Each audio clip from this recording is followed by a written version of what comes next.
بسم اللہ الرحمن الرحیم۔ السلام علیکم۔ عرب جو اس قدر ذہین لوگ تھے، اس بے جان بت کی عبادت میں کیسے لگ گئے تھے؟ اس بت میں ایسا کیا تھا کہ ان کو پوجنے والوں کی تعداد میں اضافہ ہی ہوتا جا رہا تھا؟ یہ بت عربوں کو ایسا کیا دکھاتے تھے کہ وہ لوگ انہیں پوجنے پر مجبور تھے؟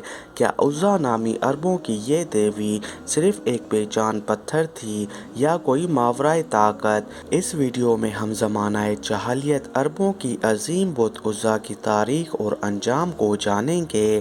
عرب قوم حضرت اسماعیل علیہ السلام کی نسل سے تعلق رکھتے ہیں۔ یہ لوگ پہلے توحید پرست تھے اور دین ابراہیمی پر تھے، لیکن پھر ابلیس نے انہیں کفر و شرک اور بت پرستی میں مبتلا کر دیا۔ مشرکین عرب کے بہت سے بت تھے، لیکن ان میں 3 بت زیادہ اہمیت اور شہرت رکھتے تھے۔ ان کے نام لات، منات اور عزا تھے۔ لات، منات اور عزا کو عرب زمانہ جاہلیت سے ہی پوجتے آ رہے تھے۔ وہ ان کے آگے قربانی کرتے، ان سے منتیں مانگتے اور ان کا بہت احترام کیا کرتے تھے۔ عرب لات، منات اور عزا ان تینوں بتوں کو ہی مانتے تھے، لیکن ان تینوں میں سب سے زیادہ بلند مقام عزا کو حاصل تھا۔ لفظ عزا عزت سے نکلا ہے، جس کے معنی سب سے زیادہ قابل عزت کے ہیں۔ مشہور عرب قبائل بنو قریش، بنو سلیم، بنو غطفان، بنو ثقیف، بنو کنانہ اور اوزی و خزرج عزا دیوی کی پوجا کیا کرتے تھے۔ مورخین نے لکھا ہے کہ لات، منات اور عزا تینوں بہنیں ہیں، جبکہ بعض نے لکھا کہ لات اور منات بہنیں ہیں اور عزا ان دونوں کی ماں ہے۔ مورخین کے حقائق کے مطابق لات امن و خوشحالی، رحم اور انتقام کی دیوی تھی، جبکہ مسافر اپنا سفر شروع کرنے سے قبل لات سے اچھے موسم اور حفاظت کے لیے دعائیں کیا کرتے تھے۔ لات کے تمام بتوں میں دیکھا گیا ہے کہ اس کے ایک ہاتھ میں کھجور کی شاخ ہوتی ہے اور وہ ایک شیر پر سوار رہتی ہے، جسے عرب اسد اللات کہتے تھے۔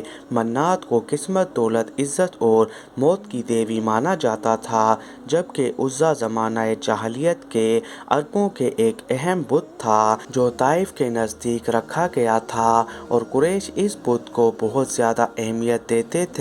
قریش خانہ کعبہ کے گرد طواف کے وقت بھی بتوں کے نام لے کر نعرے لگاتے تھے۔ دراصل لات، منات اور عزا کے 3 بت خانہ کعبہ میں بھی رکھے ہوئے تھے، لیکن یہ صرف علامتی بت تھے۔ اصل بت جن کے مندر بنے ہوئے تھے وہ ذات عرب کے علاقوں میں تھے، جہاں عرب کے دور دراز کے علاقوں کے لوگ آ کر ان کی پوجا کیا کرتے تھے اور چڑھاوے چڑھاتے تھے۔ ان بتوں کے سامنے قربانی گاہیں بھی تھیں، جہاں جانوروں کو ذبح کیا جاتا تھا۔ عرب یہ مانتے تھے کہ یہ دیویاں نعوذ باللہ اللہ کی بیٹیاں ہیں۔ عربوں کے نزدیک عزا عزت، حفاظت، افزائے نسل، حسن، جذبات اور محبت کی دیوی تھی۔ دراصل ان بتوں کے ساتھ 3 شیطانی چڑیلیں منسلک تھیں۔ دراصل یہ شیطان عورتیں ہوتی ہیں، یعنی مادہ شیطان۔ ان بتوں کی دیکھ بھال اور لوگوں کو ان کی عبادت کے طریقے سکھانے کے لیے مندروں میں پجاری ہوتے تھے، جو لوگوں کو گمراہ کرتے اور اس کے عوض چڑھاوے کی چیزوں کو خود سمیٹتے تھے۔ عزا کا یہ بت خیراز نامی ایک بستی میں واقع تھا۔ یہ ایک شاندار مندر تھا۔ اس مندر میں توبیہ اسوانی نامی ایک پجاری عزا کی دیکھ بھال اور خدمت کرتا تھا۔ مندر کے سامنے تھوڑے فاصلے پر چھاؤں کے 3 درخت تھے۔ عربی میں اس درخت کو اصل کہتے ہیں۔ یہ ایک صحرائی درخت ہوتا ہے جو اجاڑ اور بنجر زمین صحراؤں میں پیدا ہوتا ہے۔ چھاؤں کے اس درخت پر عزا کا بسیرا تھا۔ اس بارے میں کسی کو بھی علم نہیں تھا کہ عزا کی جس بت کی پوجا کی جاتی ہے وہ ایک شیطانی طاقت ہے جو اس درخت پر رہتی ہے۔ جب بھی لوگ اس کے پاس چڑھاوے اور منتوں کے لیے آتے تو وہ چڑیل مندر کے بت میں داخل ہو کر بولتی تھی اور شیطانی قوتوں سے لوگوں کے مسئلے بھی حل کیا کرتی تھی۔ اس طرح اس کا آگ کا ابلیس اس کی کارکردگی پر خوش تھا۔ جب اللہ نے آخری نبی حضرت محمد مصطفیٰ صلی اللہ علیہ وآلہ وسلم کو مبعوث فرمایا اور آپ نے اللہ کی مدد سے مکہ فتح کیا تو کچھ دنوں بعد بتوں کی شامت آ گئی۔ خانہ کعبہ میں رکھے ہوئے بت توڑے جانے لگے اور اصل سچے رب کا نور چمکنے لگا۔ خانہ کعبہ سے بتوں کو ہٹانے کے بعد مختلف دیہاتوں اور بستیوں میں بنے ہوئے مندروں کے بتوں کی باری آ گئی۔ نبی صلی اللہ علیہ وآلہ وسلم نے ہر چھوٹے بڑے بتوں کو توڑنے کا حکم دے دیا۔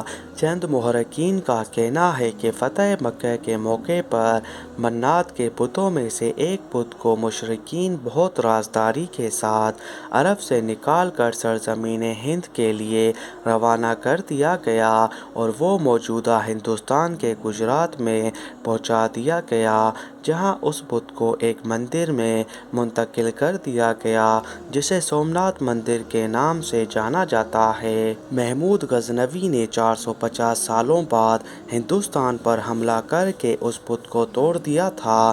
جب مکہ کے تمام بت توڑے جا چکے تھے تو 25 رمضان پر حضرت محمد مصطفیٰ صلی اللہ علیہ وآلہ وسلم نے حضرت خالد بن ولید رضی اللہ تعالیٰ عنہ کو بلایا۔ انسانی تاریخ کے سب سے قابل تعریف جرنیل خالد کو عزا کی تباہی کا مشن سونپا گیا۔ آپ صلی اللہ علیہ وآلہ وسلم نے حضرت خالد کو حکم دیا کہ وہ عزا کے مندر کے قریب 3 جاؤ کے درختوں میں سے ایک کو جا کر کاٹ دے، لہٰذا آپ حکم پا کر خیراز بستی میں پہنچے۔ حضرت خالد تیسرے درخت کے قریب اسے کاٹنے کی نیت سے پہنچے تو اچانک عزا نامی چڑیل آپ کے سامنے ظاہر ہو گئی۔ وہ ایک خوفناک صورت والی برہنہ عورت تھی۔ وہ شعلے برساتی آنکھوں سے حضرت خالد کو گھورنے لگی۔ اچانک مندر کا پجاری بلند آواز سے پکار کر بولا، عزا خالد کو قتل کر دے، اگر تو نے خالد کو قتل نہ کیا تو آج تو ذلیل و رسوا ہو جائے گی۔ عزا حضرت خالد کی جانب بڑھی، آپ نے تلوار نکالی اور اللہ کا نام لے کر عزا پر حملہ کر دیا۔ پہلے ہی وار میں عزا کا سر تن سے جدا ہو گیا۔ اس کے زمین پر گرتے ہی اس کا جسم جلنے لگا۔ تھوڑی ہی دیر بعد آپ کے سامنے کوئلے کا ایک ڈھیر پڑا ہوا تھا۔ آپ نے اسے قتل کرنے کے بعد اس کے بت کے بھی ٹکڑے ٹکڑے کر دیے، پھر اس کے بعد مندر کے پجاری کو بھی قتل کر کے واپس روانہ ہوئے۔ آپ نے واپس آ کر سارا واقعہ نبی صلی اللہ علیہ وآلہ وسلم کو سنایا۔ اس پر آپ نے فرمایا، یہ عزا تھی، اب یہ ہمیشہ کے لیے ختم ہو گئی ہے، اس کی دوبارہ اب پوجا نہیں ہوگی، اور اس طرح صدیوں تک پوجے جانے والی اس شیطانی طاقت کا خاتمہ ہوا۔ اور اس طرح صدیوں تک پوجے جانے والی اس شیطانی طاقت کا خاتمہ نبی صلی اللہ علیہ وآلہ وسلم کے حکم سے سیف اللہ حضرت خالد ابن ولید کے ہاتھوں سے ہوا۔